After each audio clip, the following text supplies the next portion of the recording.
Hello and welcome to Zeroization, the first stage of the minor grade program.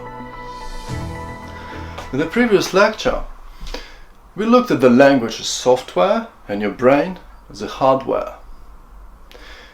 We outlined basic principles of how brain is programmed with language by integrating audio signals or speech with vision or other senses. The above is oversimplified version of what's going on inside the brain, I know that. Nevertheless, it serves the purpose of fundamental understanding of how words got into our minds. We also concluded that this software of verbal code is full of errors and very primitive in general. It gave you thinking based on self-talk, undefined terms and beliefs. In other words, it gave you false sense of knowing. There's other way of identifying what thinking you have as a result, but I'm afraid that you would get offended if I say it loud. Alright, so you've learned words from your parents, teachers, people around you, and so on. But how did language originated in general? How did we evolve to speak? This is important because your thinking is predominantly verbal. I'd assume that most of the people think that words are made out of letters that further combine into sentences. They have to be grammatically correct. Well, all I could say for now, the above does not correspond to the reality. And we are not going to talk about grammar, that's for sure. No grammar. So, words are sounds that we make with our mouth. Simple as that. Written words are ink on the paper or pixels on the screen that represent those sounds. Effectively, reading is listening with eyes. Doesn't sound right. Does not sound right, does it? It's definitely sounding the wrong thing to do, the wrong way of using our nervous system. Listening with eyes, it's same as seeing with ears, cannot be right. It's not metaphor, take this literally. Seeing with ears called echolocation. Bats and few other animals can see with ears, literally. It helps them to find food at night. But why on earth you, human, would want to see the world with ears? And listen with your eyes or read. While imagining what's being said to you, sounds transform into some sort of images in your mind, aren't they? You see with ears. But if you'd have a choice, would you choose this way of intake and processing of information? Would you choose this twisted way of thinking? Why would you echolocate through life? I don't understand. We've got to fix this. But first, let's see, how did we get here? You see, our ancestors were calling objects and things around them with primitive noises. Eventually, those noises were called words. For example, our ancestors saw the bright thing in the sky. They didn't know what it was. And yet they gave it name. Sun. Well, eventually it becomes sun. It was something different before, whatever. And so it goes. Until these days we call everything that we don't know with names. This created illusion of knowledge. We don't know the object or event, we only know the name for it. Like, does it make sense to you guys? Let me give you a trivial example. Universe. Nobody knows what is that, not the slightest clue. And yet there's a name for it, universe. And scientists keep asking, are we alone in the universe, the size of the universe? As if they have a slightest idea of what they're talking about. How about parallel universe? Oh my god. Are they serious about this? Never mind. Or black holes. What? You want to know about black holes? Well, the only black holes that I know, well, okay, wouldn't say it aloud. Now, When we say mind, life, atom, evolution or jellyfish, same principles applies here. We don't know what there is. And here it comes, the biggest confusion of all. When we use name, a word that stands for what we don't know, it feels like we know it. In other words, we label what we don't know and use those labels as a knowledge. We confuse unknown for known. It feels like I'm repeating this again and again, but it's a fundamental mistake. A mistake of unprecedented scale. When one person makes noise, sound, and points finger on it, other person associate that noise with object in the sky. But they don't know what there is. A bunch of other names made up exactly the same way, like sky, light, bright, day, night, and so on. However, at some point, we've developed that feeling like, okay, sound, what is it? And answered with our best clues. Sun is the orange disk in the sky, it gives warmth and light, it brings day. Sun is similar to fire, so they call sun a fireball at some point. Or they believed sun is some kind of god. You may think the modern knowledge is different. You'd be surprised. This primitive structure behind the knowledge stayed unchanged for thousands of years. So sad. So, the definition I took from NASA, just to give you an example. The sun is a star, a hot ball of glowing gases at the heart of our solar system. Its influence extends far beyond orbits of distant Neptune and Pluto. Without the sun's intense energy and heat, there'd be no life on Earth, blah blah blah blah blah. The temperature of the sun's core is about 27 million degrees Fahrenheit. So let's look at those words. Sun, name for unknown. Energy, name for unknown. Solar system, name for unknown. Life, name for unknown. Earth, or planet, name for unknown.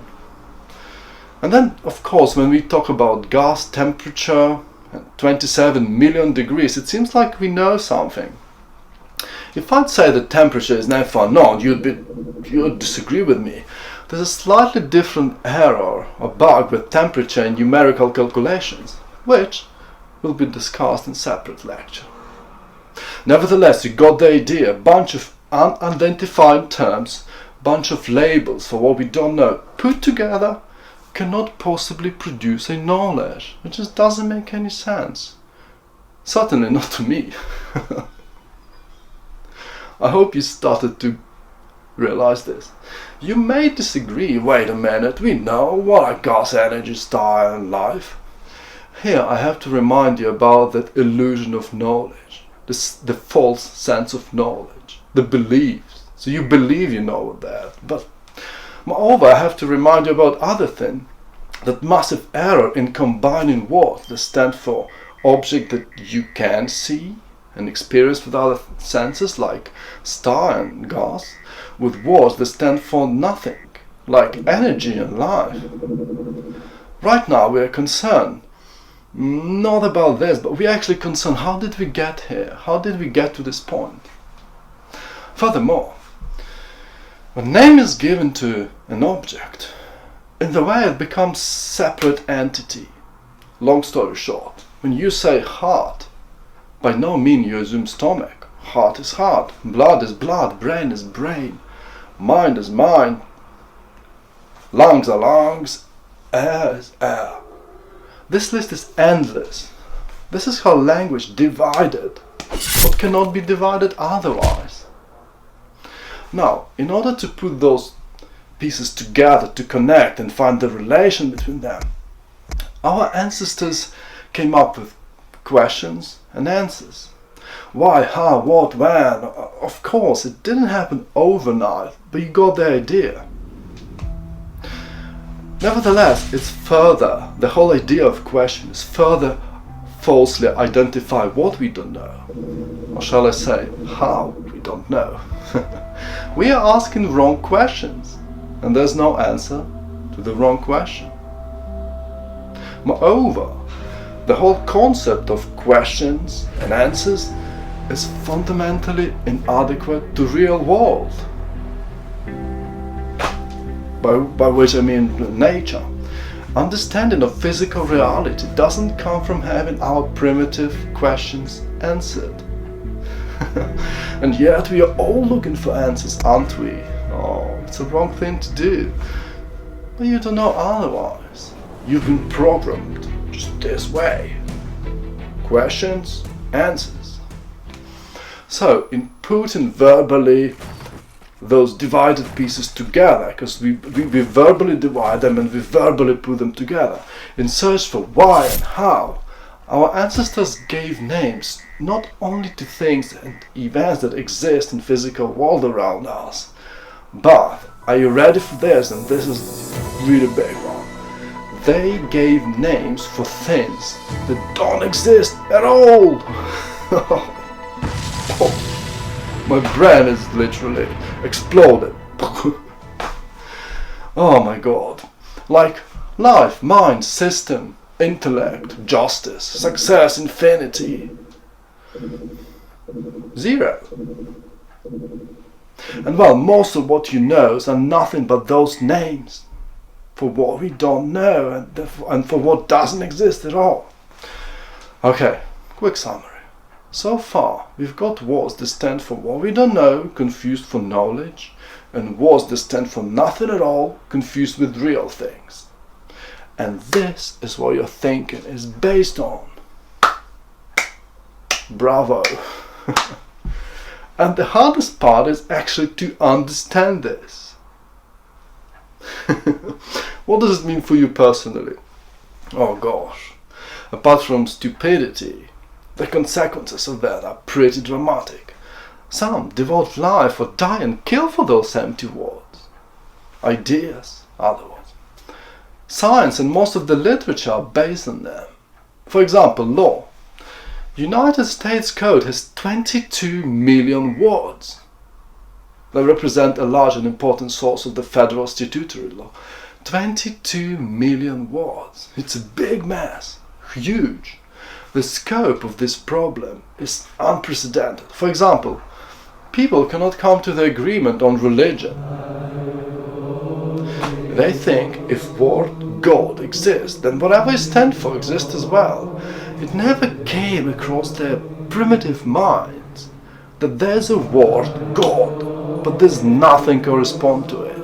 Nothing. Okay, this is my gift for those fans of conspiracy theories. The Bible, the New Testament of the Bible, the Gospel of John, verse 1:1. So, in the beginning was the Word, and the Word was with God, and the Word was God. Okay. The direct transaction from Greek. In the beginning existed the Word, and the Word existed with the God, and a God was the Word. Here you have it. It's written in the Bible. God is a Word. As simple as that. That's it, guys. Case closed here, I hope. Okay, let's move on. I got feedback about the above from few people. They all say the same sort of thing. So I assume you think like that too. They say, sure, I understand you. There are words like love that everybody would explain differently. If you ask 100 people what is love, you would get 100 different answers. Okay, once again, how on earth can you have explanation for what doesn't exist? Love is a word for what doesn't exist. What's there to explain? That's it. Also, I'm not a heartless person unable to feel. We all experience very complex emotions and feelings, but I have to remind you that love is a word. A noise I make with my mouth, love. It has nothing to do with the chemistry of my body. Somehow it's not fully understood. I was thinking, how else to explain this? And realized that words that stand for nothing resemble with empty set. In mathematics and logic, Empty set is the unique set that has no elements, or set with nothing in it.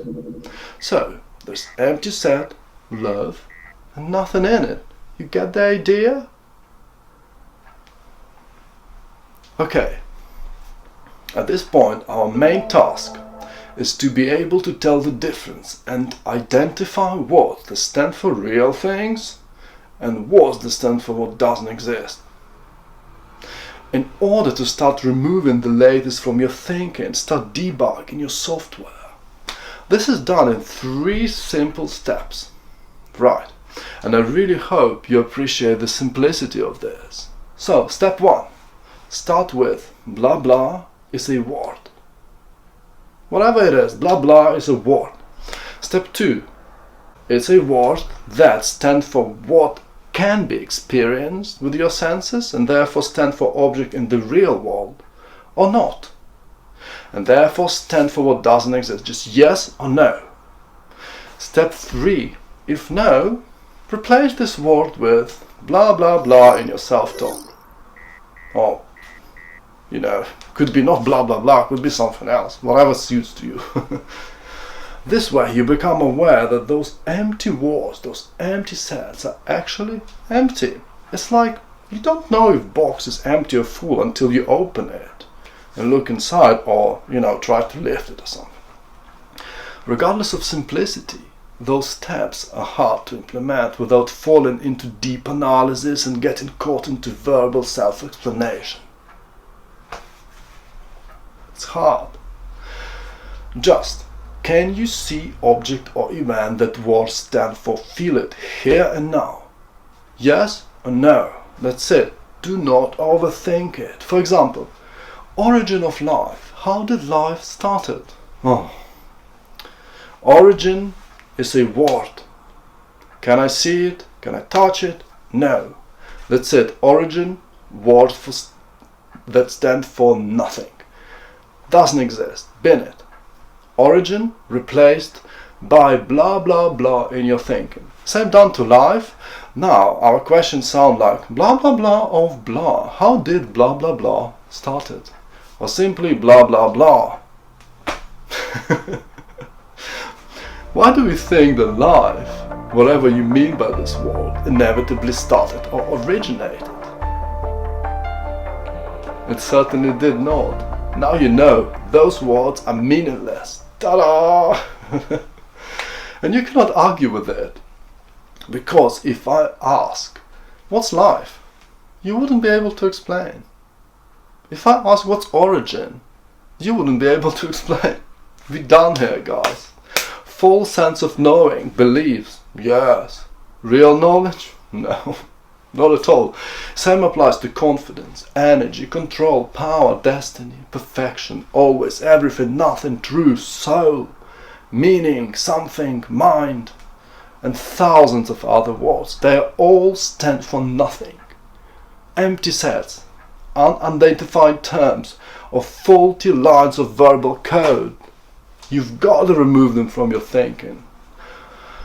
When doing this exercise, don't go through every single word. Just whatever catches your attention, don't force it. Apply it to your reading, whatever you're listening or watching online. Most importantly, apply this to your own self-talk. Listen to yourself and get to realization that most of the words that you used in your self-talk stand for nothing. Make a habit out of it. Soon you realize that your thinking sounds like never-ending blah blah blah. I know it's unpleasant to admit this to yourself, very unpleasant. One of my, even scary, but let me give you an example. One of my first words that really triggered me, that was respect. My parents demanded for respect. I thought, respect, what do they want? It doesn't exist. Meaningless word, but I was stupid enough to ask my mom. I said, Mom, what do you mean respect? What's that? Obviously she couldn't answer, so I said I can't do what doesn't exist. She's cried. It was a big, unpleasant situation. And I'm not a heartless person. I'm happy to do things for my parents, but they should ask what I could actually do, not for some fictional things like respect. Anyway, After doing this exercise for a little while, you will inevitably find words that stand both for real things and for what doesn't exist, like a word I. I. If you look in the mirror, I is what you see. But when you start talking about identity, personality and blah blah blah, I doesn't exist. So, you see, it's complicated, but we started from simple things and then gradually built up. So, we will look into this and much more interesting stuff in the next lecture. Warning: you will soon start to realize that most of the people have no idea of what they're talking about and talk nonsense. It'd be your initial desire to tell them about it, just don't do it. That's it from me. The best is still to come. Bye!